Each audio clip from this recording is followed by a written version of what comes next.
کافروں کے لیے جہنم کی قید کا عذاب بنا رکھا ہے۔ بنی اسرائیل کے حالات کو سامنے رکھتے ہوئے اگر ہم تاریخ کو دیکھیں تو پہلی نظر میں مسلمانوں کی عروج اور زوال کا سبب واضح ہو جائے گا۔ یعنی کہ مسلمان کا جب تک احکام قرآن اور احکام رسول صلی اللہ علیہ وسلم کی پیروی کریں گے عملاً، تو دنیا بھر میں انہیں غلبہ اور قوت اور اقتدار ہوگی۔ اور اگر ان پیروی کو چھوڑ دیں گے، یعنی کہ احکامات قرآن اور احکامات اللہ کو وہ پس پش ڈال دیں گے، تو وہ زوال کا شکار ہو جائیں گے۔ بے شک یہ قرآن وہ راہ دکھاتا ہے جو سب سے سیدھی ہے، اور نیک اعمال کرنے والے مومنوں کو خوشخبری دیتا ہے، اور ان کے لیے بہت بڑا ثواب ہے اور تیار کر رکھا ہے۔ اور کبھی آدمی برائی کی دعا کر بیٹھتا ہے جیسے وہ بھلائی کی دعا کرتا ہے، اور آدمی بڑا ہی جلد باز ہے۔ یعنی کہ غصے میں اپنے یا کسی مسلمان کے لیے بددعا نہیں کرنی چاہیے۔ یہ جلد بازی جو ہے وہ اس چیز سے ہمیں منع کیا جا رہا ہے۔ ہم نے رات کو اور دن کو دو نشانیاں بنائی، پھر ہم نے رات کی نشانی کو مٹایا اور دن کی نشانی کو دیکھنے والا بنایا، تاکہ تم پر اپنے رب کا فضل تلاش کرو، تاکہ تم سالوں کی گنتی اور حساب جان لو، اور ہم نے ہر چیز کو خوب جدا جدا تفصیل سے پیدا کیا ہے۔ یعنی کہ یہاں پر ایک بات بیان ہو جاتی ہے کہ اللہ تعالیٰ نے کوئی بھی چیز بے مقصد نہیں بنائی۔ اللہ نے رات اور دن کے بنانے کا مقصد، یعنی کہ اللہ تعالیٰ نے ہر چیز کو ایک مقرر وقت کے لیے اور مقرر مدت کے لیے پیدا کیا، تاکہ اسے ہم اپنے گنتی کو پورا کر سکیں۔ اور ہر انسان کی قسمت ہم نے اس کے گلے میں لگا دی، اور ہم اس کے لیے قیامت کے دن ایک اعمال نامہ نکالیں گے جسے وہ کھلا ہوا پائے گا۔ اقرأ کتابک کفی بنفسک الیوم علیک حسیبا، فرمایا جائے گا کہ اپنا نامہ اعمال پڑھو، آج اپنے متعلق حساب کرنے کے لیے خود ہی کافی ہے۔ جس نے ہدایت پائی اس نے اپنے فائدے ہی کے لیے ہدایت پائی، اور جو گمراہ ہوا اپنا نقصان ہی گمراہی میں کیا، اور جان کسی دوسری جان کو بوجھ نہیں اٹھائے گی، اور ہم کسی کو عذاب دینے والے نہیں جب تک کہ کوئی رسول نہ بھیج دیا جائے۔ یعنی کہ کوئی قیامت کے دن کسی کا نفع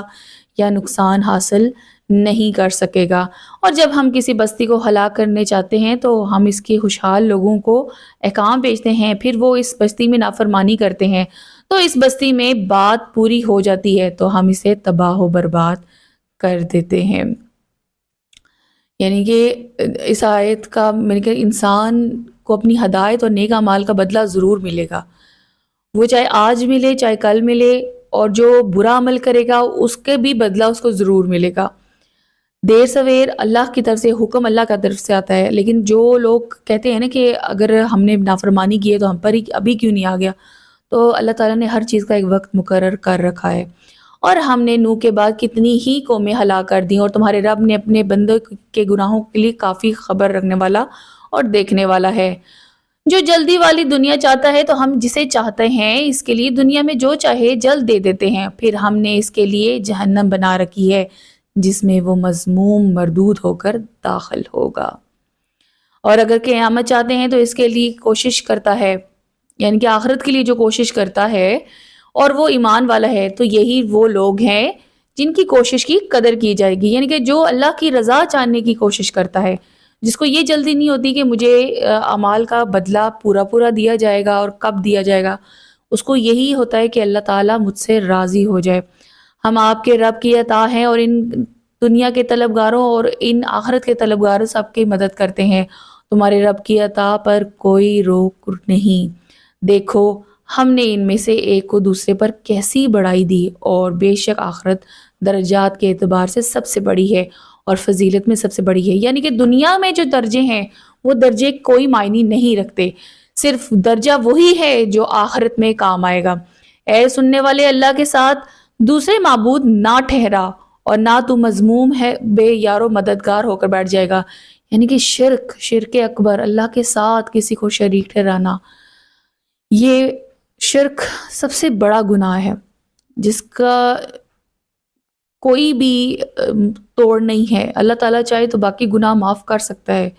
لیکن شرک وہ گناہ ہے جسے اللہ سبحانہ و تعالیٰ جب تک خود معاف نہیں کرے گا تب تک معافی نہیں ملے گی۔ اور تمہارے رب نے حکم فرمایا کہ اللہ کے سوا کسی کی عبادت نہ کرو اور ماں باپ کے ساتھ اچھا سلوک کرو۔ اگر تیرے سامنے ان میں سے کوئی ایک یا دونوں بڑھاپے کو پہنچ جائے تو انہیں اف تک نہ کہنا اور انہیں نہ جھڑکنا اور نہ انہیں ان سے خوبصورت بات اور نرم لہجے بات، یعنی کہ والدین کے ساتھ اللہ سبحانہ و تعالیٰ نے کہ اگر دونوں میں سے ایک کو پاؤ بڑھاپے میں تو ظاہر ہے وہ کمزوری کی حالت میں ہوتے ہیں، تو اس وقت ان کے ساتھ نرمی کا معاملہ کرنے کی ضرورت ہے، کیونکہ وہ وقت تو اتنا مشکل ہوتا ہے کہ آپ کے لیے شاید اس کو برداشت کرنا مشکل ہو، اور اصل امتحان آپ کا وہیں پہ سٹارٹ ہوتا ہے جب کہ والدین میں سے کسی ایک کو یا دونوں کو آپ بڑھاپے میں پائیں، اور ان کے لیے نرم دلی سے عاجزی کا بازو جھکا کر رکھ اور دعا کر کے اے میرے رب تو ان دونوں پر رحم فرما، جیسا کہ ان دونوں نے مجھے بچپن میں پر رحم فرمایا۔ وَقُلْ رَبِّ ارْحَمْهُمَا كَمَا رَبَّيَانِي صَغِيرًا۔ تمہارا رب خوب جانتا ہے کہ جو تمہارے دل میں ہیں، اور اگر تم لائق ہو تو بے شک وہ توبہ کرنے والے اور بخشنے والا ہے۔ رشتہ داروں کا ان کا حق دو اور مساکین اور مسافروں کو دو اور فضول خرچ نہ کرو، یعنی کہ حقوق کے معاملے میں سب سے پہلے حقوق اللہ اور پھر حقوق العباد، اور حقوق العباد میں والدین کا حق اور رشتہ داروں کا حق، یعنی کہ کوئی کسی کا حق نہیں کھا سکتا نہ لے سکتا ہے، اور اس کا معاملہ اللہ کے سپرد ہوتا ہے۔ جو کسی کے ساتھ زیادتی کرے، کسی کا حق تلفی کرے، تو جس کے ساتھ جس کی حق تلفی کی جا رہی ہے، اگر وہ یہ سوچ کر صبر کر لے اور اللہ کے طرف اپنے معاملے کو جھکا دے کہ اللہ بہتر فیصلہ کرے گا اور اللہ تعالیٰ پر چھوڑ دیا جائے تو وہ بہترین فیصلہ کرتا ہے، تو اس لیے اپنے آپ کو اللہ کے اپنے سپرد کر دینا چاہیے، بجائے کہ یہ لڑائی جھگڑے یا اس فساد کی طرف آنا۔ بے شک فضول خرچی کرنے والے شیطان کے بھائی ہیں، اور شیطان اپنے رب کا بڑا ہی ناشکرا تھا، یعنی کہ فضول خرچی کو شیطان کا بھائی قرار دیا گیا، جو بغیر کسی وجہ کے شاپنگ کرنا یا اس طرح لوگوں کو دکھانے کے لیے خرچ کرنا اور اپنے سٹیٹس کو ہائی اپ گریڈ کرنا، یہ کہ ہمارے پاس تو مال ہے ہم اسے کیوں نہ خرچ کریں۔ تو بہت سارے صحابی ایسے تھے جو بہت مالدار تھے، انہوں نے اسلام کے لیے مال کو خرچ کیا، نہ کہ اپنی زیب و زینت کے لیے، تو کیوں نہ ہم وہ کام کریں جو اسلامی فلاح کے لیے ہوں، جو دین کے لیے ہوں، اور اس کے بعد اپنی ضرورت کا مال رکھا جائے۔ اور اگر اپنے رب کی رحمت کے انتظار میں تجھے امید ہے تو ان سے منہ پھیرو، تو ان سے آسان بات کہو، اور اپنا ہاتھ اپنے گردن سے بندھا ہوا نہ رکھو اور نہ پورا کھول دو کہ پھر ملامت اور حسرت میں بیٹھے رہو۔ یعنی کہ اگر کسی وقت تمہارے پاس فوری دینے کو کچھ نہ ہو تو ان سے آسان بات کو، جیسے ان کی خوش دلی کے لیے ان سے وعدہ کرو یا ان کے حق میں دعا کرو، ٹھیک ہے؟ یعنی کہ کسی صورت میں بھی مجبور ہو کوئی بھی ہو تو ان کے ساتھ آپ کو آسانی والا وعدہ کرو، اور اس میں یہ کہ خرچ کو اعتدال کے ساتھ، جو معاملات کو اعتدال کے ساتھ وہ خرچ کرنے کی ضرورت ہے۔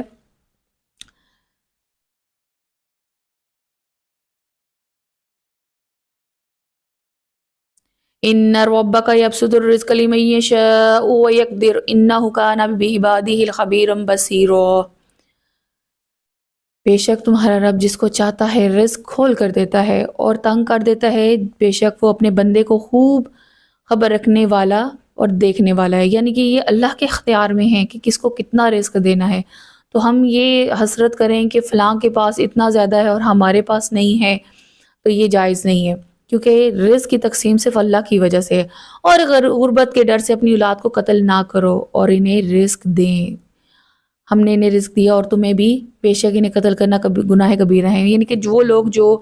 اولاد کو صرف اس وجہ سے قتل کر دیتے ہیں کہ ان کے رزق کا معاملہ کیسے ہوگا، ان کی ضروریات کیسے پوری ہوں گی، اور اگر یہ دنیا میں آ گئے تو ان کو کیسے ہم پورا کیا جائے گا، تو یہ اللہ تعالیٰ کے سپرد ہے۔ ہر جان اپنا رزق خود ساتھ لاتی ہے۔ اللہ تعالیٰ نے سٹارٹ میں آپ نے سورہ پارہ نمبر 12 میں آپ نے پڑھ لیا ہے کہ ہر جاندار کا رزق اللہ کے سپرد ہے، اللہ کے ذمہ ہے، چاہے وہ انسان ہو، جانور ہو یا کوئی بھی مخلوق ہو۔ تو آپ دیکھیں کہ پرندوں کے پاس تو نہ کوئی خزانہ ہے تو نہ کوئی روزی روٹی ہے، لیکن وہ صبح خالی پیٹ نکلتے ہیں اور رات کو شام کو بھرے پیٹ کے ساتھ آتا ہے۔ تو رزق اللہ کی ذات دیتی ہے، کوئی بھی ذی روح، کوئی بھی جان ایسی نہیں جس کو اللہ نے رزق نہ دیا ہو، کیونکہ یہ اگر آپ قتل کریں گے کسی کو اس مفلسی کے ڈر سے تو بہت بڑا گناہ ہے۔ اور بدکاروں کے پاس نہ جاؤ، بے شک وہ بے حیائی ہے اور بہت ہی برا راستہ ہے۔ اور جس جان کی اللہ نے حرمت رکھی ہے اسے ناحق قتل نہ کرو، اور جو مظلوم ہو کر مارا جائے تو ہم نے اس کی وارث کو قابو دیا ہے، تو وہ وارث قتل کا بدلہ لینے میں حد سے نہ بڑھے، بے شک اس کی مدد ہونی ہے۔ یعنی کہ جو قاتل ہے، جس کو قتل کر دیا گیا ہے، اور قاتل سے بدلہ لینے کے قصاص میں اگر وہ چاہے تو اس کو قتل بھی کر سکتے ہیں، یہ وارثوں کو حق حاصل ہے، بجائے کہ آپ حد سے زیادہ بڑھ جائیں یا ایک قتل ہوا ہے تو اس کی جگہ آپ 2 کر دیں، تو یہاں پر یہ حکم نہیں ہے کہ جتنا کہا جائے، جتنی حدیں ہیں اس حد کے تحت وہیں تک جو ہے حکم کو مانا جائے گا۔ یتیم کے مال کے پاس نہ جاؤ مگر ان کے طریقے جو سب سے اچھا ہے، یہاں تک کہ وہ اپنی پکی عمر کو پہنچ جائیں اور عہدہ عہد پورا کر لیں، بے شک عہد کے بارے میں سوال کیا جائے گا۔ اور جب ناپ کرو تو پورا ناپ کرو اور بالکل صحیح ترازو سے وزن کرو، اور یہ بہتر ہے انجام کے اعتبار سے۔ اس بات کے پیچھے نہ پڑو کہ جس کا تجھے علم نہیں، بے شک کان اور آنکھ، دل، ان سب کے بارے میں سوال کیا جائے گا۔ زمین میں اترتے ہوئے نہ چل، یعنی کہ اتراتے ہوئے نہیں چلنا چاہیے، بے شک تو ہرگز نہ زمین کو پھاڑ دے گا اور نہ ہرگز بلند پہاڑ کو پہنچ پائے گا۔ یعنی کہ تکبر اور غرور کرنے کی ضرورت نہیں ہے، زمین پر اترانے کی ضرورت نہیں۔ انسان کی حقیقت مٹی ہے، انسان کی اوقات مٹی ہے، تو اس کو اپنی اوقات نہیں بھولنی چاہیے۔ آپ کا عہدہ، آپ کا سٹیٹس، آپ کا رتبہ، یہ اللہ کی عطا ہے، اللہ کی دین ہے، اور اس کی وجہ سے اگر آپ بڑائی بیان کریں اور اپنے آپ کو بلند مقام سمجھے تو یہ کم عقلوں کا کام ہے۔ ان تمام کاموں میں جو برے کام ہے وہ تمہارے رب کے نزدیک ناپسندیدہ ہے، یہ وہی ان حکمت والی باتوں میں سے ہے جو تمہارے رب نے تمہاری طرف بھیجی ہے۔ اور اے سننے والے، اللہ کے ساتھ دوسرے معبود نہ ٹھہرا ورنہ تجھے ملامت زدہ مردود کر کے جہنم میں ڈال دیا جائے گا۔ یعنی کہ شرک کی ممانت ہے، شرک کا انجام عبرتناک ہے۔ کیا تمہارے رب نے تمہارے لیے بیٹے چن لیے ہیں اور اپنے لیے فرشتے بیٹیاں بنا لی ہیں؟ بے شک تم بڑے ہی بات کر، یعنی کہ بری بات کی کرتے ہو۔ اور یہ اب قرآن کفار یہی کرتے تھے، مشرکین مکہ کے اللہ کے لیے فرشتوں کو چنتے تھے کہ اللہ کو فرشتوں کی بیٹیاں قرار دیتے تھے، اور اپنے لیے وہ لوگ بیٹوں کو کہ ہمارے لیے بیٹے ہیں۔ اور بے شک ہم نے اس قرآن میں طرح طرح سے بیان فرماتے ہیں تاکہ وہ سمجھیں، اور سمجھنا ان کے دور ہونے کو ہی بڑھا رہا ہے۔ تم فرماؤ جیسا کہ کافر کہہ رہے ہیں، اس طرح اگر اللہ کے ساتھ اور معبود ہوتے تو جب وہ عرش کے مالک کی طرف کوئی راہ ڈھونڈ نکالتے، وہ ظالموں کی بات سے پاک اور بہت ہی بلند ہے۔ تسبح لہ السماوات السبع والارض ومن فیہن وإن من شیء الا یسبح بحمدہ ولکن لا یفقہون تسبیحہم انہ کان حلیما غفورا۔ ساتوں آسمان اور زمین جو مخلوق ان میں ہے ان سب کی پاکی بیان کرتے ہیں، اور کوئی بھی شے ایسی نہیں جو اس کی حمد بیان نہ کرے، اس کی پاکی بیان نہ کرے، بے شک لیکن تم لوگ ان چیزوں کی تسبیح کو سمجھتے نہیں، بے شک وہ حلم والا اور بخشنے والا ہے۔ یعنی کہ تمام کائنات کی ایک ایک ذرہ اللہ کی حمد بیان کر رہا ہے، اور انسان غفلت میں ہے کہ وہ عبادت کرے گا تو وہی کامیاب ہوگا۔ اصل عبادت تمام مخلوقات کر رہی ہیں، لیکن انسان سے محبت اور انسان کو درجات اللہ نے عطا کیے ہیں، لیکن اس درجات کا کتنا فائدہ اٹھاتے ہیں یہ اس کے ہاتھ میں رکھ دیا گیا ہے۔ اے حبیب، جب تم نے قرآن پڑھا تو ہم نے تمہارے اور آخرت پر ایمان نہ لانے والوں کے درمیان ایک چھپا ہوا پردہ کر دیا، اور ہم نے ان کے دل پر غلاف ڈال دیے تاکہ اس قرآن کو نہ سمجھے، اور ان کے کانوں پر بوجھ رکھ دیا۔ جب تم قرآن پہ اپنے لیے رب کا ذکر کرتے ہو تو وہ کافر نفرت کرتے ہوئے پیٹ پھیر جاتے ہیں اور بھاگ جاتے ہیں۔ یعنی کہ جو قرآن کو نہیں سمجھتے ہیں، جو اللہ کے احکامات کو نہیں جاننا ہی نہیں چاہتے ہیں، تو اللہ نے بھی ان کے دلوں پہ پردے رکھے ہوئے ہیں۔ یہ آپ کی اپنی کوشش پر ہے کہ آپ اس کو کس طریقے سے گین کرتے ہیں، کس طرح آپ اللہ تعالیٰ کی طرف جانا چاہتے ہیں یا آپ دور ہونا چاہتے ہیں۔ ہم خوب جانتے ہیں جب وہ آپ کی طرف کان لگائے ہوئے سنتے ہیں تو وہ اسے کیوں سنتے ہیں جب وہ آپس میں مشورہ کرتے ہیں۔ جب ظالم کہتے ہیں تم صرف ایک ایسے مرد کی پیروی کرتے ہو جس پر جادو ہوا،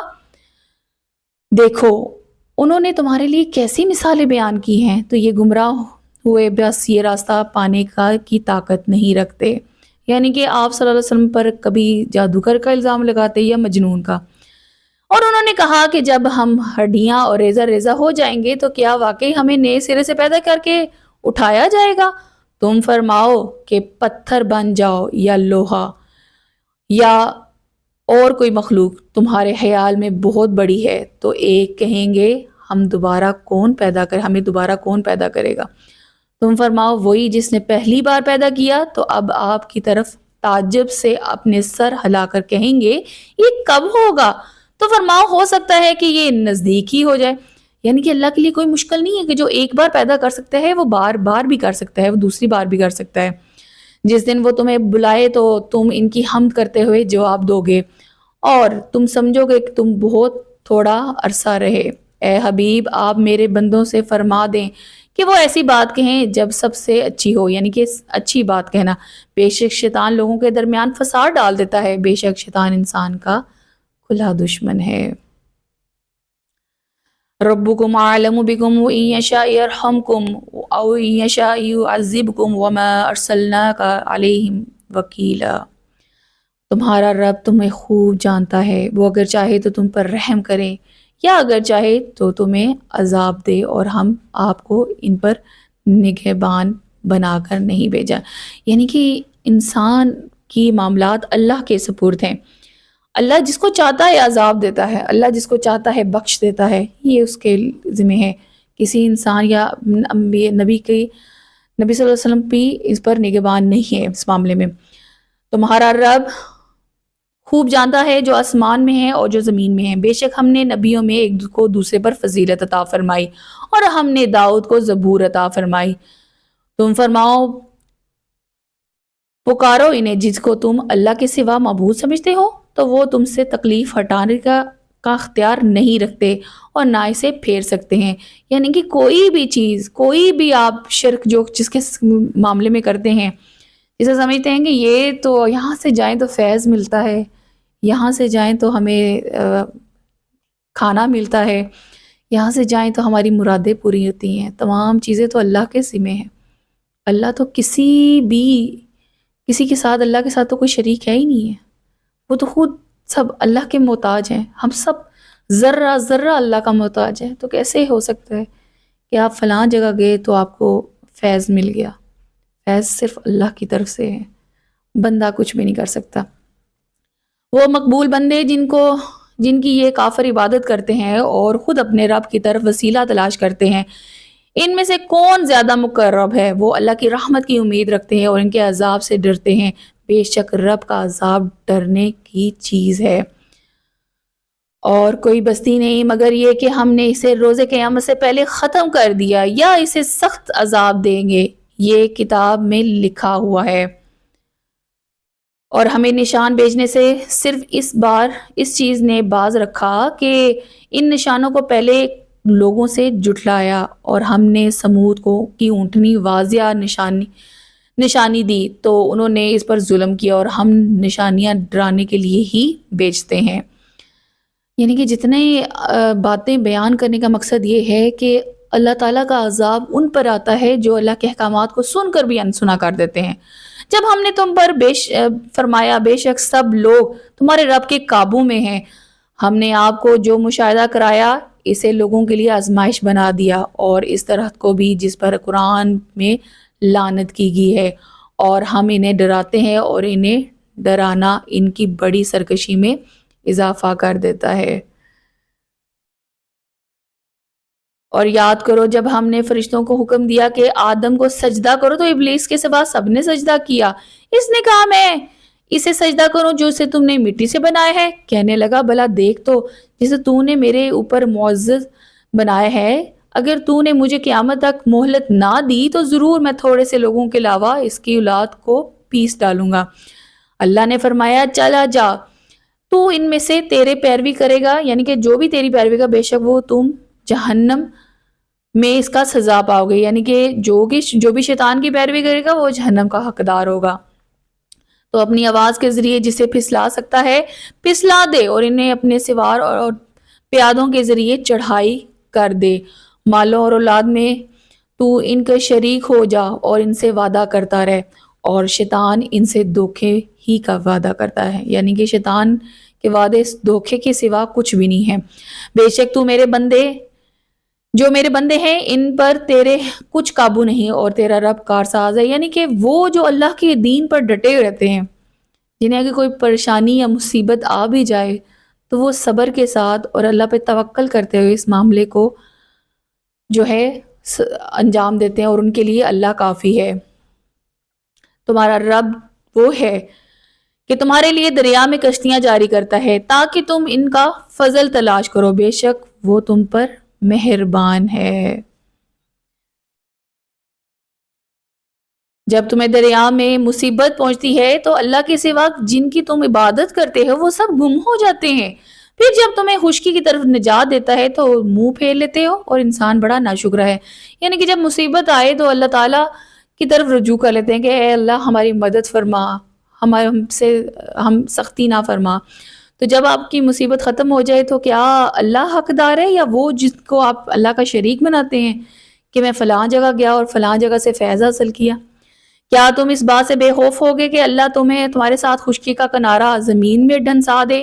یا تم پر پتھر بھیجے پھر تم اپنے لیے کوئی حمایتی نہ پاؤ گے؟ یا تم اس بات سے بے خوف ہوگے کہ وہ تمہیں دوبارہ دریا میں لے جائے، پھر تم پر جہاز توڑنے والی آندھی بھیج دے تو وہ تمہیں تمہارے کفر کے سبب غرق کر دے، پھر تم اپنے لیے کوئی ایسا نہ پاؤ جو اس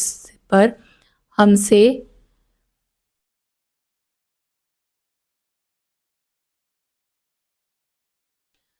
سے کوئی مطالبہ کر سکے۔ بے شک ہم نے اولاد آدم کو عزت دی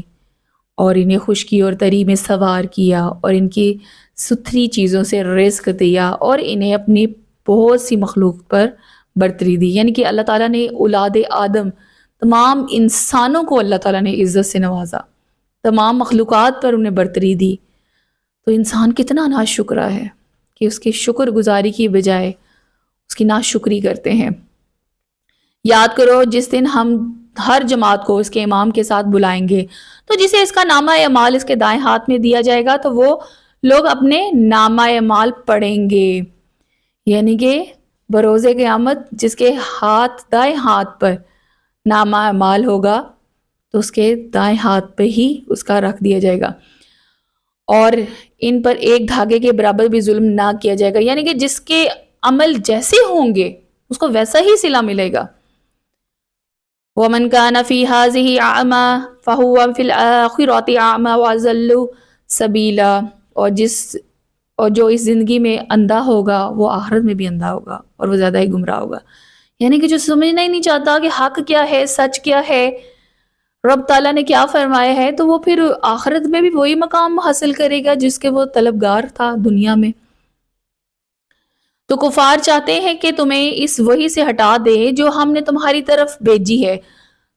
تم ہمارے اوپر وحی سے ہٹ کر کوئی بات منسوب کر دو، اور اس وقت وہ آپ کو گہرا دوست بنا لیں گے، یعنی کہ وہ سمجھ چکے تھے کہ یہ اللہ کے پیغمبر ہیں۔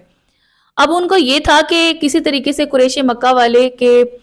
کسی طریقے سے نبی صلی اللہ علیہ وسلم ہماری بات کو تسلیم کر لیں، یا ہم جو کہیں اسے وحی کا درجہ دیتے ہوئے لوگوں تک پہنچائے، کیونکہ لوگ آپ پر ایمان لانا شروع کر گئے تھے، آپ ہے پہلے ہی صادق اور امین کے لقب سے پہچانے جاتے تھے،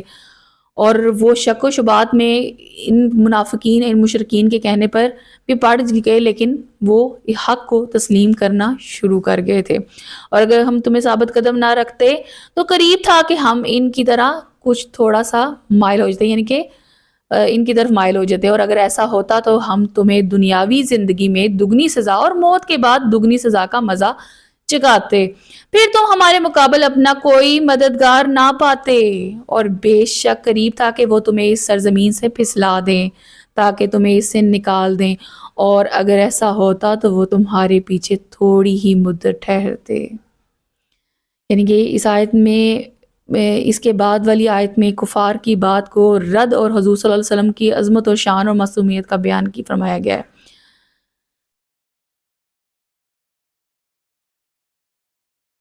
جسے ہمارے ان رسولوں کی طریقہ رہا جنہیں ہم نے اب آپ سے پہلے بھیجا، اور تم ہمارے قانون میں کوئی تبدیلی نہ پاؤ گے۔ وَأَقِمِ الصَّلَاةَ لِدُلُوكِ الشَّمْسِ إِلَىٰ غَسَقِ اللَّيْلِ وَقُرْآنَ الْفَجْرِ إِنَّ قُرْآنَ الْفَجْرِ كَانَ مَشْهُودًا۔ نمازیں قائم کر رکھو سورج ڈلنے سے رات کے اندھیرے تک، اور صبح کا قرآن، بے شک صبح کے قرآن میں فرشتے حاضر ہوتے ہیں۔ اچھا، صبح کا قرآن پڑھنا انتہائی ضروری ہے، کیونکہ اس وقت فرشتوں کی حاضری ہوتی ہے اور آپ کی حاضری لگ رہی ہوتی ہے کہ کس نے اللہ کے احکامات کو پڑھا سنا، اور وہ احکامات وہ فرشتے لکھ کر لے کر جاتے ہیں اور وہ اللہ کی بارگاہ میں پیش ہوتے ہیں۔ یعنی کہ صبح کا قرآن پڑھنا بہت ضروری ہے، اور رات کے کچھ حصے میں تہجد پڑھو، یہ خاص تمہارے لیے زیادہ ہے، قریب ہے کہ آپ کا رب آپ کو ایسے مقام پر فائز فرمائے کہ جہاں سب تمہارے حمد کریں۔ یعنی کہ تہجد کے وقت اللہ تعالیٰ مقامی دنیا پر ہوتا ہے، آسمانی دنیا پر ہوتا ہے، اور اس وقت زیادہ آپ کی دعائیں قبول ہوتی ہیں، اس کو لاڈلی نماز بھی کہا جاتا ہے۔ وَقُلْ رَبِّ أَدْخِلْنِي مُدْخَلَ صِدْقٍ وَأَخْرِجْنِي مُخْرَجَ صِدْقٍ وَاجْعَلْ لِي مِن لَّدُنكَ سُلْطَانًا نَصِيرًا۔ اے حبیب یوں عرض کرو کہ اے میرے رب، مجھے پسندیدہ طریقے سے داخل فرما، مجھے پسندیدہ طریقے سے نکال دے، اور میرے لیے اپنی طرف سے مددگار قوت بنا دے۔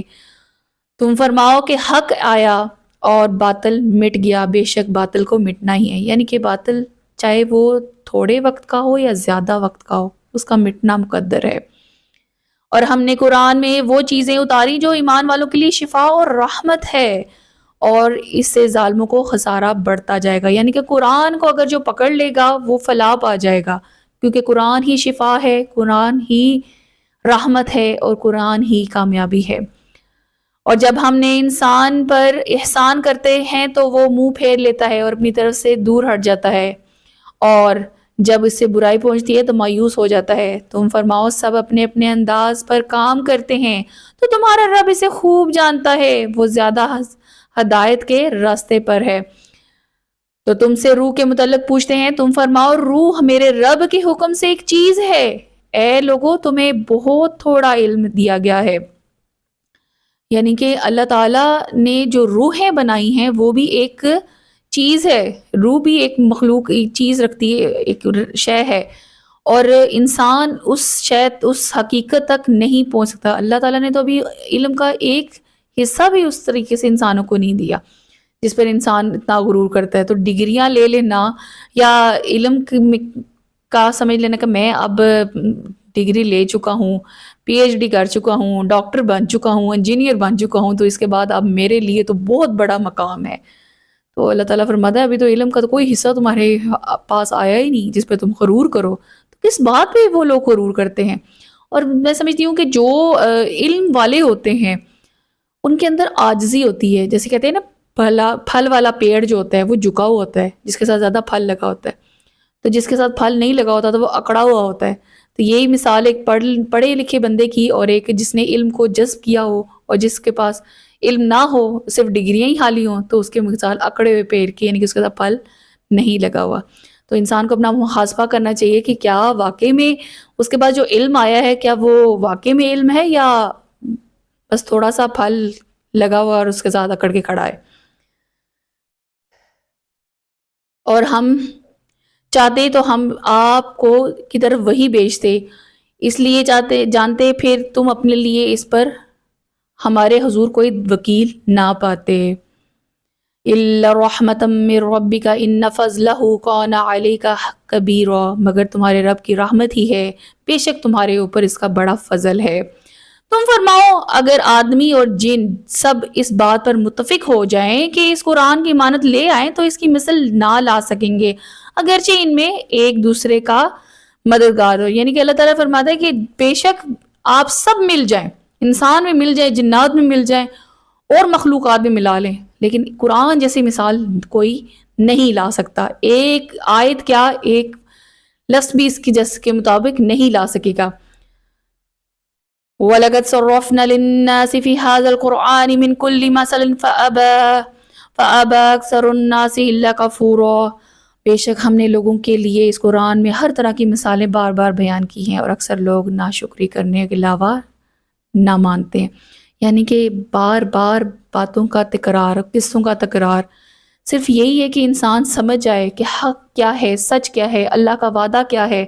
اور اللہ تعالیٰ کی نافرمانوں کا انجام کیا ہے اور اللہ کے فرما برداروں کے لیے کیا اللہ تعالیٰ نے عطا کرنا ہے. تو انسان اس چیز کو بار بار سمجھانے کا اللہ کا مقصد یہ ہے کہ انسان اپنے گناہوں سے باز آ جائے.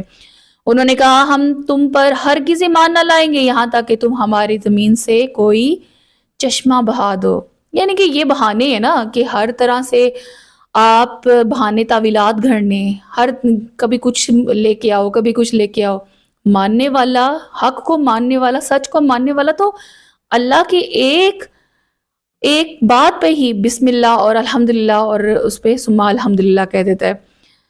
یا تمہارے لیے کھجور اور انگوروں کا کوئی پھل ہو پھر تم ان کے درمیان خوب نہریں جاری کر دو، یا تم پر آسمان ٹکڑے ٹکڑے کر کے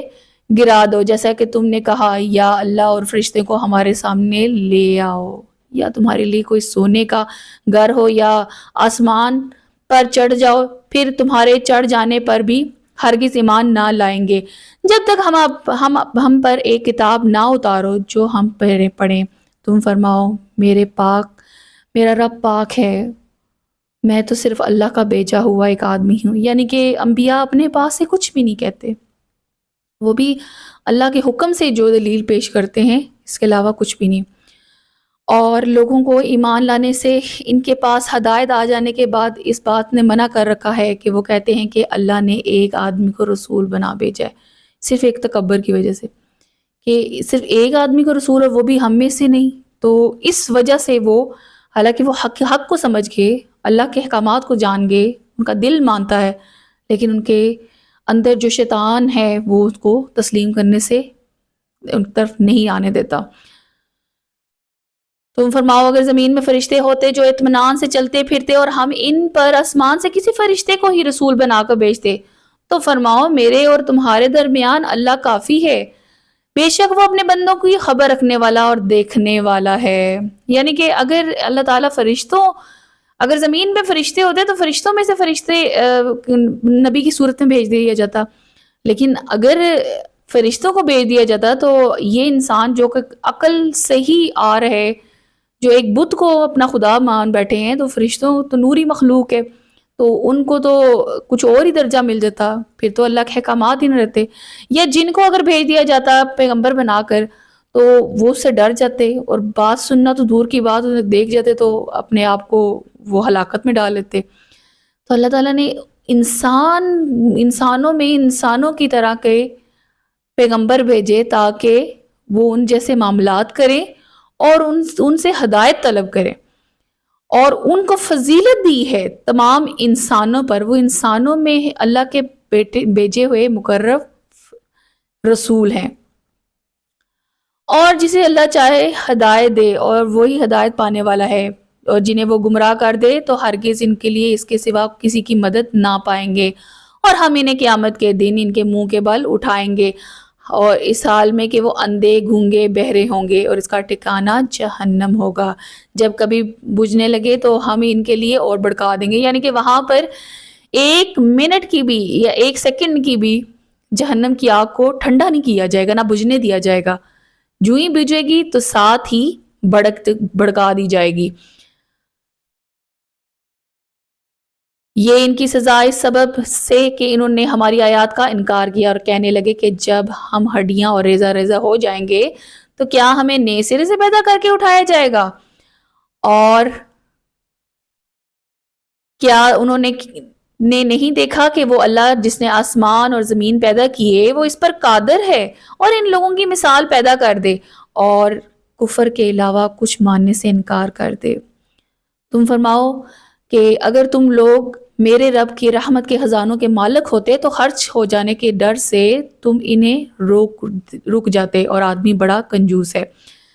اور بے شک ہم نے موسیٰ علیہ السلام کو نور روشن نشانیاں دیں۔ تو بنی اسرائیل سے پوچھو جب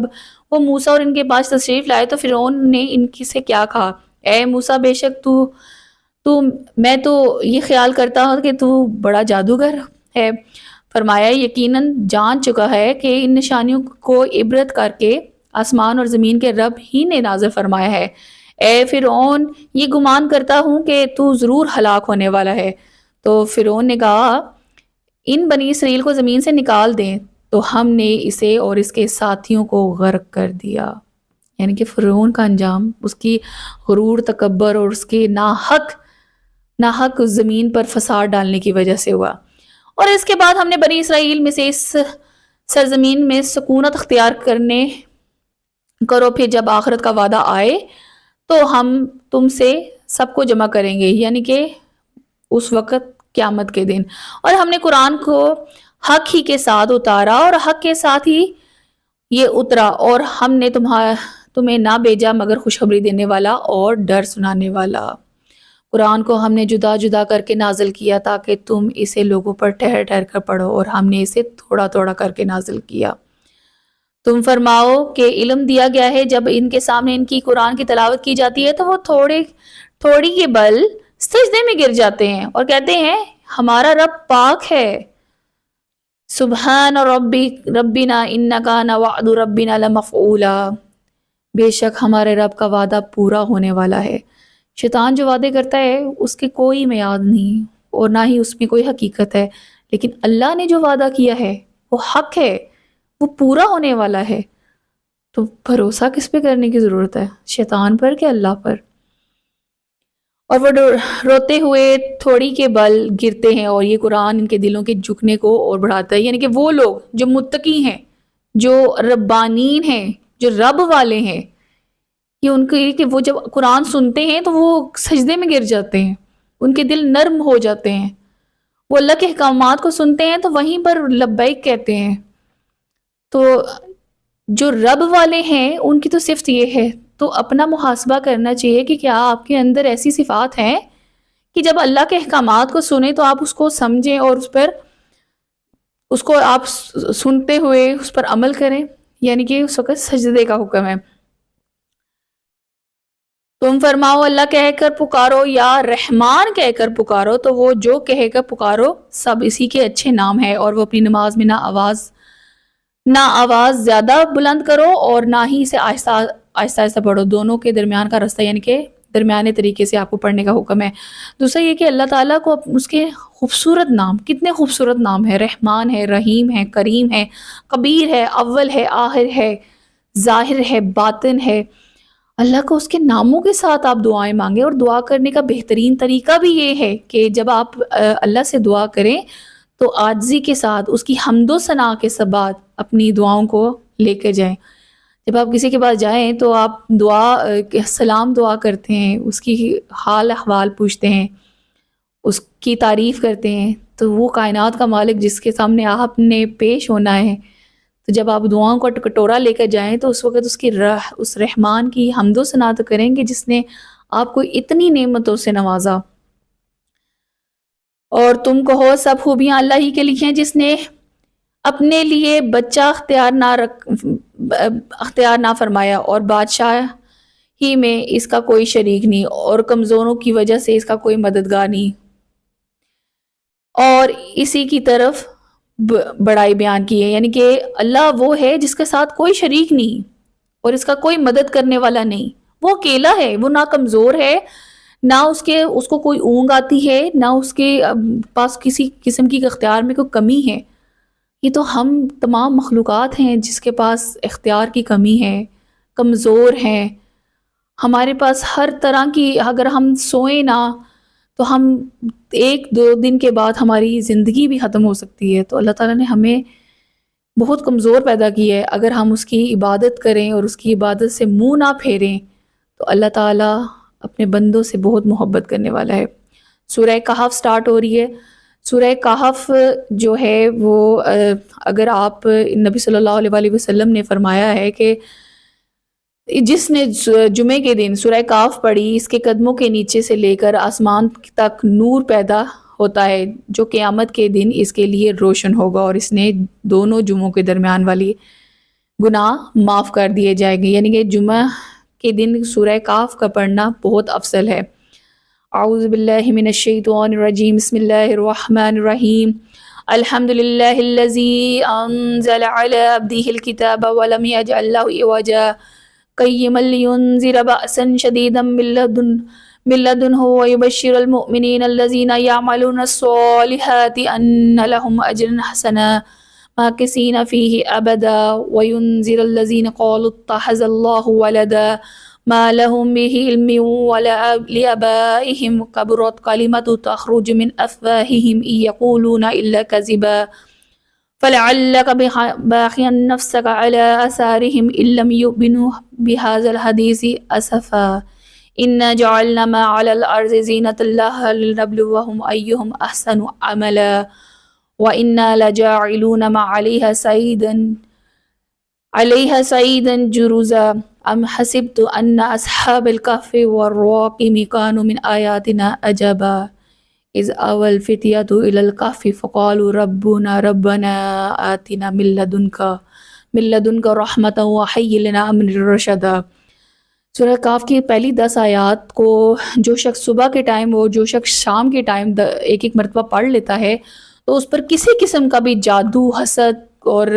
کوئی بھی شیطانی قوت جو ہے اس پر اثر انداز نہیں ہو سکتی۔ تو سورہ کہف کی پہلی 10 آیات کو اپنی اذکار میں معمول بنا لینا چاہیے اور اس کو صبح اور شام ایک ایک مرتبہ ضرور پڑھ لینا چاہیے۔ تمام تعریف اس اللہ کے لیے جس نے اپنے بندے پر کتاب نازل فرمائی اور اس میں کوئی ٹیڑھ پن نہیں، لوگوں کی مصلحتوں کو قائم رکھنے والی نہایت معتدل کتاب، تاکہ اللہ کی طرف سے سخت عذاب سے ڈرائے اور اچھے کا عمال کرنے والے مومنوں کو خوشخبری دے، اور ان کے لیے اچھا ثواب ہے جس میں ہمیشہ رہیں گے۔ اور ان لوگوں کو ڈرائے جو کہتے ہیں کہ اللہ نے اپنا کوئی بچہ بنایا ہے، اس بارے میں نہ تو وہ کچھ علم رکھتے ہیں اور نہ ان کے باپ دادا۔ کتنا بڑا بول ہے جو ان کے منہ سے نکلتا ہے، وہ بالکل جھوٹ کہہ رہے ہیں۔ اگر وہ اس بات پر ایمان نہ لائیں تو ہو سکتا ہے کہ تم ان کے پیچھے غم کے مارے اپنی جان کو ختم کر دو۔ بے شک ہم نے زمین میں موجود چیزوں کو زمین کے لیے زینت بنایا تاکہ ہم انہیں آزمائیں اور ان پر عمل کے اعتبار سے کون اچھا ہے، اور بے شک جو کچھ زمین میں ہے ہم نے اسے خشک میدان بنا دیا۔ کیا تمہیں معلوم ہوا کہ پہاڑ، غار اور جنگل کے کنارے والے ہماری نشانیوں میں ایک عجیب نشانی ہے۔ جب ان نوجوانوں نے ایک غار میں پناہ لی، پھر کہنے لگے اے ہمارے رب، ہمیں اپنے پاس سے رحمت عطا فرما اور ہمارے لیے ہمارے معاملے میں ہدایت کے اسباب مہیا کر دے۔ یعنی کہ آپ دیکھیں کہ اس کے لیے کچھ بھی ناممکن نہیں ہے۔ اس نے زمین پر جتنی چیزیں بنائی، ایک تو ہماری نعمتیں جو ملتی ہیں، نعمت کا ملنا بھی آزمائش ہے۔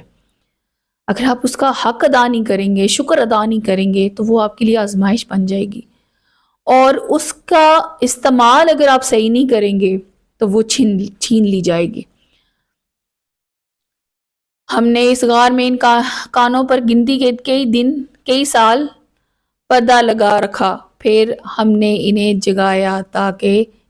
دیکھیں کہ 2 گروہوں میں سے کون ان کی ٹھہرنے کی مدت زیادہ درست بتاتا ہے۔ اب یہاں پر 3 آدمی ہیں جو کہ غار میں کئی سال تک اللہ تعالیٰ نے انہیں ٹھہرائی رکھا، اور ہم آپ کے سامنے ان کا ٹھیک حال بیان کرتے ہیں۔ بے شک وہ کچھ جو ان جوان تھے جو اپنے رب پر ایمان لائے، اور ہم نے ان کی ہدایت میں اضافہ کر دیا اور ہم نے ان کے دلوں کو قوت عطا فرمائی۔ جب وہ کھڑے ہو گئے تو کہنے لگے ہمارا رب وہ ہے جو آسمان اور زمین کا رب ہے، ہم اس کے سوا کسی کی عبادت ہرگز نہیں کریں گے۔ اگر ہم ایسا کریں تو ضرور ہم حد سے بڑھ جائیں، بڑی ہوئی بات کہنے والے ہوں گے۔ یہ ہماری قوم ہے، انہوں نے اللہ کے سوا اور معبود بنا رکھے ہیں اور ان پر کوئی روشن دلیل نہیں لاتے۔ تو اس سے بڑھ کر کون ظالم ہے جو اللہ پر جھوٹ باندھے۔ اور آپس میں کہا جب تم ان لوگوں سے اور اللہ کے سوا جن کو یہ پوچھتے ہیں ان سے جدا ہو جاؤ تو غار میں پناہ لو، تمہارے رب تمہارے لیے اپنی رحمت پھیلا دے گا اور تمہارے کاموں میں تمہارے لیے آسانی مہیا کر دے گا۔ اے حبیب تم سورج کو دیکھو گے جب نکلتا ہے تو ان کے غار کے دائیں جانب مائل ہو کر نکل جاتے ہیں، جب غروب ہوتا ہے تو ان سے بائیں طرف کترا کر گزر جاتا ہے، حالانکہ وہ اس غار کے کھلے ہوئے میں سے ہیں۔ یہ اللہ کی نشانیوں میں سے ہیں، جسے اللہ چاہ دیتا ہے تو وہی ہدایت پانے والا ہے اور جسے گمراہ کر دیتا ہے تو ہرگز کوئی راہ دکھانے والا نہیں ہے۔ یعنی کہ اگر تم انہیں دیکھو تو انہیں جاگتے ہوئے خیال کرو، کیونکہ ان کی آنکھیں کھلی ہوئی ہیں حالانکہ وہ سو رہے ہیں، اور ہم سال میں ایک مرتبہ اس محرم شریف کو اس میں دائیں اور بائیں کروٹ بدلتے رہے تاکہ ایک طرف، یعنی کہ اللہ تعالیٰ نے یہ نشانیاں اس لیے بیان کی ہیں تاکہ یہ اللہ تعالیٰ کے لیے کچھ مشکل نہیں ہے۔ وہ برگزیدہ اور فرما بردار تھے اللہ کے، جو تینوں جن کو غار میں ٹھہرایا گیا تھا، اور ہم انہیں جگاتے ہوئے خیال کرو کہ حالانکہ وہ سو رہے ہیں اور ہم ان کے دائیں اور بائیں کروٹ بدلتے رہتے ہیں، اور ان کا کتا غار کی چوکھٹ پر اپنی کلائیاں پھیلائے ہوئے ہے اور اس سے سننے والے ہیں۔ اگر تم انہیں جھانک کر دیکھ لے تو ان سے پیٹ پھیر کر بھاگ جائے اور ان کی ہیبت سے بھر جائے۔ اور ویسا ہی ہم نے انہیں جگایا تاکہ آپس میں ایک دوسرے سے حالات پوچھیں۔ ان میں سے ایک کہنے والے نے کہا تم یہاں کتنے دیر ٹھہرے رہے؟ جب ان کو اٹھایا گیا تو پھر یہ آپس میں سوال کرتے ہیں۔ چند افراد نے کہ ہم ایک دن رہے یا ایک دن سے کچھ کم۔ دوسرے نے کہا تمہارا رب خوب جانتا ہے جتنا تم ٹھہرے ہو، تو اپنے میں سے ایک کو یہ چاندی دے کر شہر کی طرف بھیجو تاکہ وہ دیکھے کہ وہاں کون سا کھانا زیادہ عمدہ ہے، پھر تمہارے پاس اس میں سے کوئی کھانا لے آئے اور اسے چاہیے کہ نرمی سے بات کر لے اور ہرگز کسی کو تمہاری اطلاع نہ دے۔ یعنی کہ اب جب وہ ہوش میں آئے تو کھانا دینے والا ایک بندے نے کہا کہ ہم جاتا ہوں شہر کی طرف اور کھانا لے کے آتا ہوں، اور وہاں پر جا کے کسی کے ساتھ بھی آپ نے سخت گوئی نہیں کرنی بلکہ نرمی کے ساتھ بات کرنی ہے۔ بے شک اگر انہوں نے تمہیں جان لیا تو تمہیں پتھر مار دیں گے یا تمہیں اپنے دین میں پھیر دیں گے، اور اگر ایسا ہوا تو تم کبھی فلاح نہیں پاؤ گے، کیونکہ وہ قوم ہدایت پر نہیں تھی۔ تو وہ تینوں جو اللہ تعالیٰ کے پہچان چکے تھے، تو انہوں نے وہ قوم کیونکہ ان کی جان کے دشمن تھے تو اللہ تعالیٰ نے انہیں غار میں پناہ دے دی اور کئی سال تک ان کو بے ہوش رکھا، اور جب وہ ہوش میں آئے تو ایک جو ہے وہ پیسے لے کر کھانے کے لیے شہر کی طرف یعنی کہ بستی کی طرف جا رہے تھے، تو اب آپس میں یہ صلاح کرتے ہیں کہ ہم وہاں پر نرمی کے ساتھ بات کریں گے، کوئی بھی تنگ دوئی کی نہیں کریں گے تاکہ ہمیں کوئی پہچانے نہ، اور اس طرح ہم نے ان پر مطلع کر دیا تاکہ لوگ جان لیں کہ اللہ کا وعدہ سچا ہے، یہ کہ قیامت میں کچھ شبہ نہیں۔ جب وہ لوگ ان کے معاملے میں باہم جھگڑنے لگے تو کہنے لگے کہ ان کی غار پر کوئی عمارت بنا دو، ان کا رب انہیں خوب جانتا ہے۔ جو لوگ اپنے اس کام میں غالب رہے تھے انہوں نے کہا ہم ضرور اس کے قریب ایک مسجد بنائیں گے۔ اب لوگ کہیں گے کہ وہ 3 ہیں جبکہ چوتھا ان کا کتا تھا، یعنی کہ جو کہہ رہے تھے کہ 4 ہیں لیکن چوتھا اصل میں ان کا کتا تھا، اور کچھ کہیں گے وہ 5 ہے اور چھٹا ان کا کتا تھا، یہ سب بغیر دیکھے اندازوں میں سے اور کچھ نہیں، وہ 7 ہیں اور 8واں ان کا کتا تھا۔ تم فرماؤ میرا رب ان کی تعداد خوب جانتا ہے، انہیں بہت تھوڑے لوگ جانتے تھے، اور ان کے بارے میں بحث نہ کرو مگر اتنی ہی جتنی ظاہر ہو چکی، اور ان کے بارے میں سے ان میں کسی سے کچھ نہ پوچھو، ہرگز کسی چیز کے متعلق نہ کہنا کہ میں کل یہ کرنے والا ہوں، مگر یہ کہ اللہ چاہے، اور جب تم بھول جاؤ تو اپنے رب کو یاد کر لو اور یوں کہو کہ قریب ہے کہ میرا رب مجھے اس واقعے سے زیادہ قریب ہدایت کا کوئی راستہ دکھا دے۔ اور اپنے غار میں 300 سال ٹھہرے اور 900 سال زیادہ۔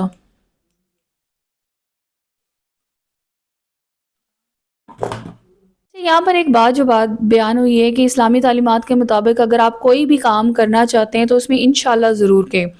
یہ کہ اللہ چاہے گا، تو اگر اللہ نے چاہا، کیونکہ اگر آپ اس طرح نہیں کہیں گے اور بغیر اس طرح کہہ دیں گے کہ میں کروں گا تو وہ بھی ٹھیک نہیں ہے، یعنی کہ ہمیں جو مسلمان ہونے کے ناطے جو ہے ہمیں انشاءاللہ ضرور کہنا چاہیے۔ تم فرماؤ اللہ خوب جانتا ہے وہ جتنا ٹھہرے، آسمان اور زمین کے سب غیب اسی کے لیے ہیں، وہ کتنا دیکھنے والا اور سننے والا ہے۔ ان کے لیے اس کے سوا کوئی مددگار نہیں، وہ اپنے حکم میں کسی کو شریک نہیں کرتا، اور اپنے رب کی کتاب سے اس وحی کی کتاب یعنی کہ اس وحی کی تلاوت کرو جو آپ کی طرف بھیجی گئی ہے، اور اس کی باتوں کو کوئی بدلنے والا نہیں، اور تم ہرگز اس کے سوا کوئی پناہ نہ پاؤ گے۔ اپنی جان کو ان لوگوں کے لیے کے ساتھ مانوس رکھ جو صبح اور شام اپنے رب کو پکارتے ہیں اور ان کی رضا کی خاطر جو وہ کام کرتے ہیں جو اللہ کو پسند ہے، اور تیری آنکھیں دنیاوی زندگی کی زینت چاہتے ہوئے انہیں چھوڑ کر اور اوروں پر نہ پڑیں، اور ان کی بات نہ مان جس کا دل میں ہم نے اپنی یاد سے غافل کر دیا اور اپنی خواہش کے پیچھے چلا اور اس کا کام حد سے گزر چکا۔ یعنی کہ اپنی محفل، آپ کی جو محفل ہے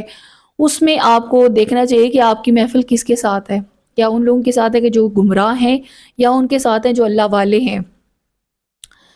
تم فرماؤ کہ حق تمہارے رب کی طرف سے ہے، جو چاہے ایمان لائے اور جو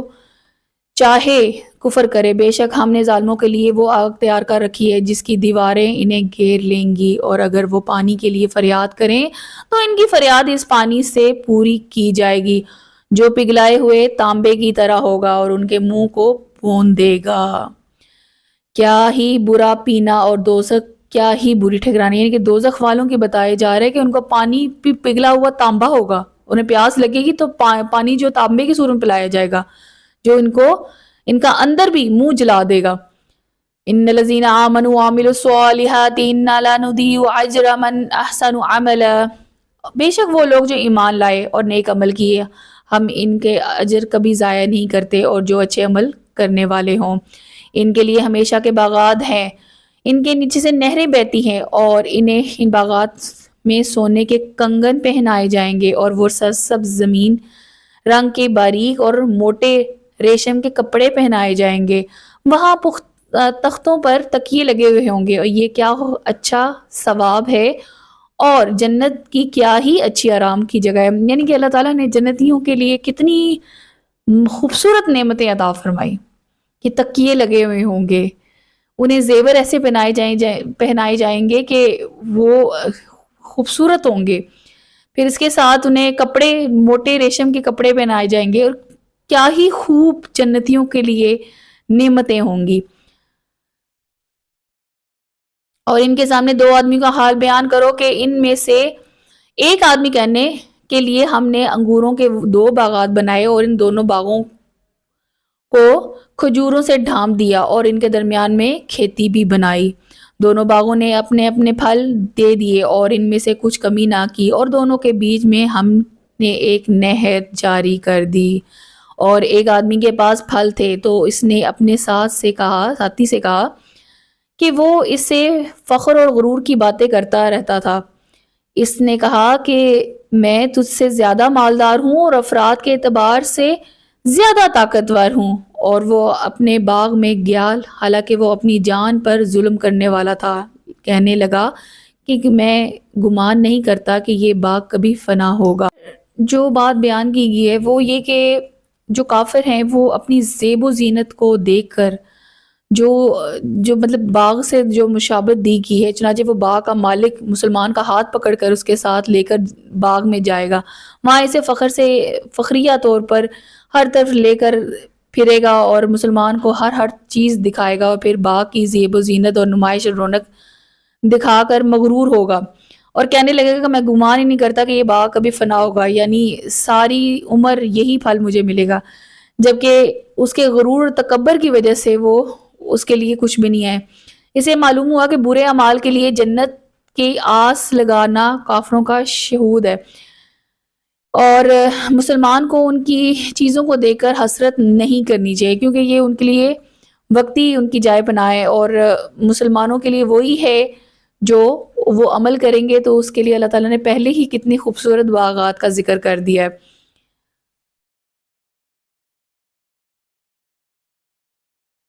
اور میں گمان نہیں کرتا کہ قیامت قائم ہونے والی ہے، اور اگر مجھے میرے رب کی طرف سے لٹایا بھی گیا تو میں ضرور اس باغ سے بہتر پلٹنے کی جگہ پالوں گا۔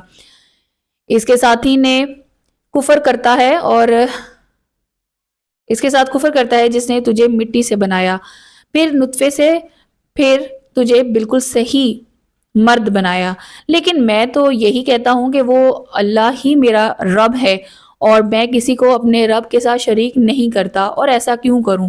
کیوں نہ ہو کہ جب تو اپنے باغ میں گیا تو کہتا ہے یہ سب وہ ہے جو اللہ نے چاہا، ساری قوت اللہ کی مدد سے ہے، تو اگر مجھے اپنے مقابلے میں مال اور اولاد میں کم دیکھ رہا ہے تو قریب ہے کہ میرا رب مجھے تیرے باغ سے بہتر عطا فرمائے، تیرے باغ سے پر آسمان سے بجلی گرا دے تو وہ چٹیل میدان ہو کر رہ جائے گی۔ اچھا، یہاں پر ایک بات واضح ہوتی ہے کہ جو تکبر کرتے ہیں، غرور کرتے ہیں، تو انہیں اس بات کو سمجھنا چاہیے کہ جس بات پر آپ تکبر اور غرور کرتے ہیں وہ اللہ کے حکم سے اگر آپ کو ملا ہے تو اللہ کے حکم سے وہ فنا بھی ہو سکتا ہے، کہ جو عزتیں آپ کو اللہ نے عطا کی ہیں ان عزتوں کو پر غرور کرنا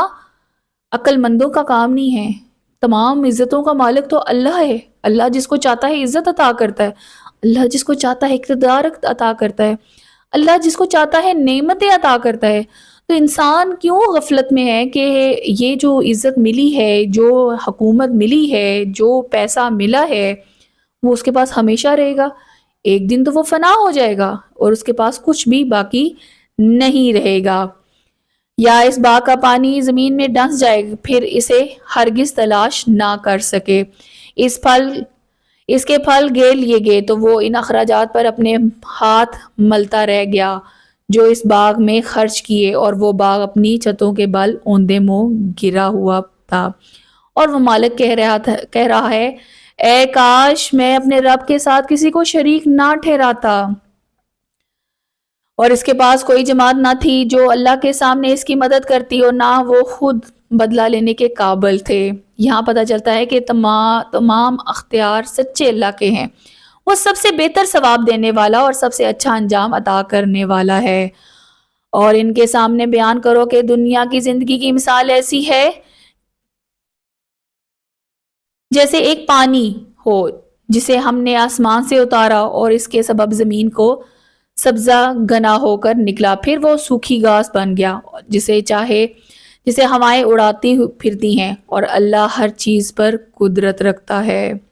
مال اور بیٹے دنیا کی زندگی کی رونق ہیں، اور باقی رہ جانے والی اچھی باتیں تیرے رب کی نزدیک ثواب کے اعتبار سے زیادہ بہتر ہیں اور امید کے اعتبار سے زیادہ اچھی ہیں۔ یاد کرو جس دن ہم پہاڑ کو چلائیں گے اور تم زمین کو صاف کھلی ہوئی دیکھو گے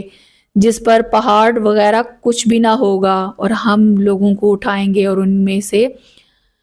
کسی کو نہ چھوڑیں گے، یعنی کہ بروز قیامت ہر چیز مٹ جائے گی، ہر چیز فنا ہو جائے گی، اور پھر انسان کو اٹھایا جائے گا اس کے اعمال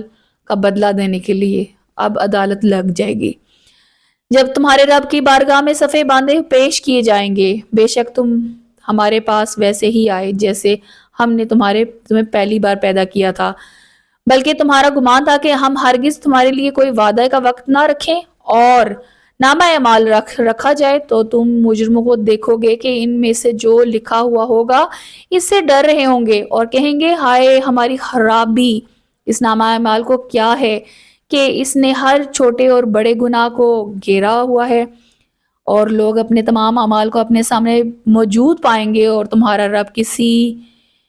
پر ظلم نہیں کرے گا۔ یاد کرو جب ہم نے فرشتوں سے فرمایا کہ آدم کو سجدہ کرو تو سب نے سجدہ کیا سوائے ابلیس کے، وہ جنوں میں سے تھا تو وہ اپنے رب کے حکم سے نکل گیا۔ تو اے لوگو، کیا تم اسے اور اس کی اولاد کو میرے سوا دوست بناتے ہو، حالانکہ وہ تمہارے دشمن ہیں؟ ظالموں کے لیے ہی کیا برا بدلہ ہے۔ نہ میں نے انہیں آسمان اور زمین کو بناتے وقت حاضر رکھا تھا اور نہ خود ان کے بناتے ہوئے نہ میں گمراہ کرنے والوں کی مدد کرنے والا ہوں۔ یعنی کہ اس وقت جب وہ لوگ تمہیں گمراہ کر لیے تھے اور شیطان برے اعمال کو تمہارے لیے سنہری اور خوبصورت بنا کر پیش کر رہا تھا، تو کیا تمہیں میرا پیغام نہیں ملا؟ اللہ تعالیٰ فرمائے گا اس وقت ان کے پاس تو کوئی عذر پیش کرنے کے لیے رہ جائے گا، کیونکہ اللہ تعالیٰ نے تو ہر اپنا ہدایت کا سلسلہ مقرر بھیج دیا۔ یہ تمام انسانوں کے لیے پیغام ہے، چاہے وہ کافر ہو یا مسلمان ہو، کیونکہ مسلمان بھی لبادہ اوڑھ کر منافقت کا درجہ یا فاسق کا درجہ حاصل کر لیتے ہیں۔ یاد کرو جس دن اللہ فرمائے گا کہ میرے ان شریکوں کو پکارو جنہیں تم میرا شریک گمان کرتے ہو، تو وہ انہیں پکاریں گے تو وہ شریک انہیں جواب نہ دیں گے اور ہم ان کے درمیان ایک خلاقت بنا دیں گے، اور مجرم دوزخ کو دیکھیں گے تو یقین کر لیں گے کہ وہ ان پر گرنے والی ہے اور ان سے پھرنے کی کوئی جگہ نہ پائیں گے۔ بے شک ہم نے لوگوں کے لیے اس قرآن میں ہر قسم کی مثال طرح طرح سے بیان فرمائی ہے، اور انسان ہر چیز سے بڑھ کر جھگڑالو ہے۔ جب لوگوں کے پاس ہدایت آ گئی اور انہیں ایمان لانے والے اور اپنے رب سے مغفرت مانگنے سے کس چیز نے روکا سوائے ان کے کہ ان پر بھی پہلے لوگوں کی طریقے آ جائیں یا ان پر بہت سارے قسموں کے عذاب آ جائیں۔ ہم رسولوں کو خوشخبری دینے والے اور یا ڈر کی خبریں سنانے والے بنا کر بھیجتے ہیں، اور کافر باطل باتوں کے ذریعے جھگڑا کرتے ہیں تاکہ ان کے ذریعے حق بات کو مٹا دیں، اور انہوں نے میری نشانیوں کو جس سے انہیں ڈرایا جاتا ہے اسے مذاق بنایا۔ اس سے بڑھ کر ظالم کون جسے اس کے رب کی آیتوں کے ذریعے نصیحت کی جائے تو وہ اسے منہ پھیر لے اور ان کا اعمال کو بھول جائیں، اور جو اس کے ہاتھوں نے آگے بھیجا بے شک ہم ان کے دلوں پر غلاف کر دیے ہیں تاکہ قرآن کو نہ سمجھے، اور ان کے کانوں میں بوجھ رکھ دیا ہے، اور اگر انہیں ہدایت کی طرف بلاؤ تو جب بھی ہرگز بھی ہدایت پر نہ پاؤ گے۔ یعنی کہ یہ لوگ کبھی بھی ہدایت پر نہیں آ سکتے، قرآن کو وہ سن کر انسنا کر دیں تو ایسے لوگ کبھی بھی ہدایت کی طرف نہیں آنے والے۔ وَرَبُّكَ الْغَفُورُ ذُو الرَّحْمَةِ لَوْ يُؤَاخِذُكُم بِمَا كَسَبُوا لَعَجَّلَ لَهُمُ الْعَذَابُ بَل لَّهُم مَّوْعِدٌ لَّن يَجِدُوا مِن دُونِهِ مَوْئِلًا۔ اور تمہارا رب بڑا بخشنے والا رحم کرنے والا ہے، اگر وہ لوگ ان کے اعمال کی بنا پر پکڑ لیتا تو جلد ہی ان پر عذاب بھیج دیتا، بلکہ ان کے لیے ایک وعدے کا وقت ہے جس کے سامنے کوئی پناہ نہ پائے گا۔ یہ بستیاں ہم نے تباہ کی اور جب انہوں نے ظلم کیا، اور ہم نے ان کی بربادی کے لیے ایک وعدہ کر رکھا تھا۔ اور یاد کرو جب موسیٰ علیہ السلام نے اپنے خادم سے پوچھا میں مسلسل سفر میں رہوں گا جب تک وہ دو سمندروں کے ملنے کی جگہ نہ پہنچ جاؤ، یا مدتوں چلتا رہوں گا۔ پھر جب وہ دونوں سمندروں کے ملنے کی جگہ پہنچے تو اپنی مچھلی بھول گئے اور اس مچھلی سے سمندر میں سرنگ کی طرح اپنا رستہ بنا لیا۔ پھر جب وہ وہاں سے گزر گئے تو موسیٰ علیہ السلام نے اپنے خادم سے فرمایا ہمارے صبح کا کھانا لاؤ، بے شک ہم اپنے اس سفر سے بڑی مشقت کا سامنا ہوا۔ خادم نے عرض کی کہ سنیے، جب ہم نے اس چٹان کے پاس آرام لیے ٹھکانہ بنایا تھا تو بے شک میں مچھلی کے متعلق بتانا بھول گیا اور مجھے شیطان ہی نے اس کا ذکر کرنا بھلا دیا، اور ہوا یہ کہ مچھلی نے سمندر میں اپنا راستہ بڑا عجیب بنایا۔ موسیٰ نے فرمایا یہی تو ہم چاہتے تھے۔ پھر وہ دونوں اپنے قدموں کے نشانات دیکھتے واپس لوٹ گئے۔ تو انہوں نے ہمارے بندوں میں سے ایک بندہ پایا جسے ہم نے اپنے پاس سے خاص رحمت دی اور اپنے پاس سے علم عطا فرمایا۔ یہاں پر حضرت موسیٰ علیہ السلام اور حضرت خضر علیہ السلام کا واقعہ بیان کیا جا رہا ہے کہ جب ان کی ملاقات ہوئی اور وہ حضرت موسیٰ علیہ السلام سے انہوں نے علم حاصل کرنا چاہا، یعنی کہ حضرت خضر علیہ السلام سے، تو وہاں پر حضرت خضر علیہ السلام نے یہی فرمایا کہ آپ صبر نہیں کر سکیں گے اور نہ ہی پاس سمجھ سکیں گے۔ تو یہ وہاں پر یہاں پر یہ چیزیں بیان کی جا رہی ہیں۔ قال له موسى هل اتبعك على ان تعلمني مما علمت رشدا، اس نے موسیٰ سے کہا کیا اس شرط پر میں تمہارے ساتھ رہوں کہ تم مجھے وہ درست بات سکھا دو جو تمہیں سکھائی گئی ہے؟ جواب دیا آپ میرے ساتھ ہرگز نہ ٹھہریں گے، اور آپ اس بات پر کس طرح صبر کریں گے جیسے آپ کا علم محیط نہیں۔ موسیٰ نے کہا اگر اللہ نے چاہا تو عنقریب آپ مجھے صبر کرنے والے پائیں گے اور میں آپ کے کسی حکم کی خلاف ورزی نہیں کروں گا۔ اب کیونکہ حضرت عیسیٰ علیہ السلام نے کہہ دیا تھا کہ یہ جو ہے صبر آپ نہیں کر سکیں گے، ٹھیک ہے، اور اس وجہ سے آپ کیسے سیکھیں گے؟ تو موسیٰ علیہ السلام نے کہا میں صبر کروں گا اور آپ مجھے صبر کرنے والوں میں ہی پائیں گے۔ کہا تو اگر آپ میرے ساتھ رہنا ہے تو مجھ سے کسی شے کے بارے میں سوال نہیں کرنا۔ اب یہاں پر یہ کہ سوال نہیں کرنے کا حکم، جب میں خود آپ کے سامنے اس کا ذکر نہ کر دوں۔ اب یہاں سے یہ بھی معلوم ہوتا ہے کہ علم جب سیکھیں تو وہاں پر سوالات اور اپنے باتوں کو تھوڑا قابو میں رکھنا چاہیے،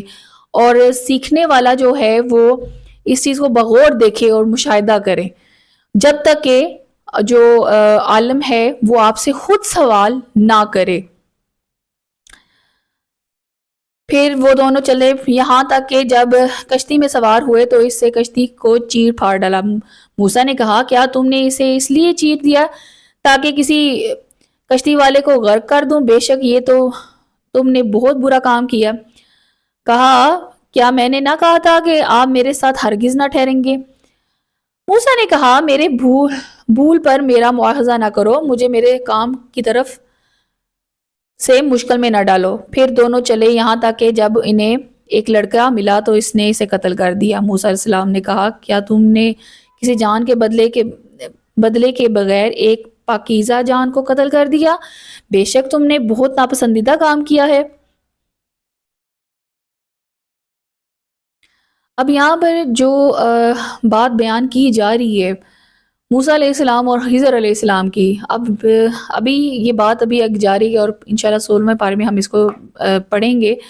کہ حضرت موسیٰ علیہ السلام جب کشتی میں سوار ہونے لگتے ہیں تو خضر اس میں سوراخ کر دیتے ہیں۔ اب وہاں پہ وہ سوال آ جاتا ہے کہ آپ نے کیوں سوال کیا؟ پھر ایک لڑکے کو قتل کر دیا جاتا ہے تو حضرت موسیٰ علیہ السلام کہتے ہیں کہ آپ نے کیوں ایک پاکیزہ روح کو قتل کیا جبکہ اس کا کوئی گناہ بھی نہیں تھا؟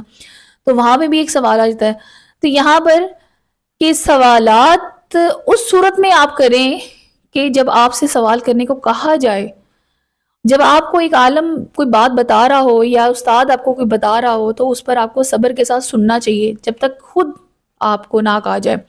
الحمدللہ رب العالمین کہ آج ہمارا 15واں پارہ بھی مکمل ہو چکا ہے۔ اللہ تعالیٰ سے دعا ہے کہ ہمیں مزید اپنے پاس سے علم اور حکمت عطا فرمائے اور میرا پڑھنا اور آپ کا سننا قبول فرمائے اور آپ کی پریشانیاں اور مشکلات کو دور فرمائے۔ الحمدللہ رب العالمین۔ السلام علیکم ورحمۃ اللہ وبرکاتہ۔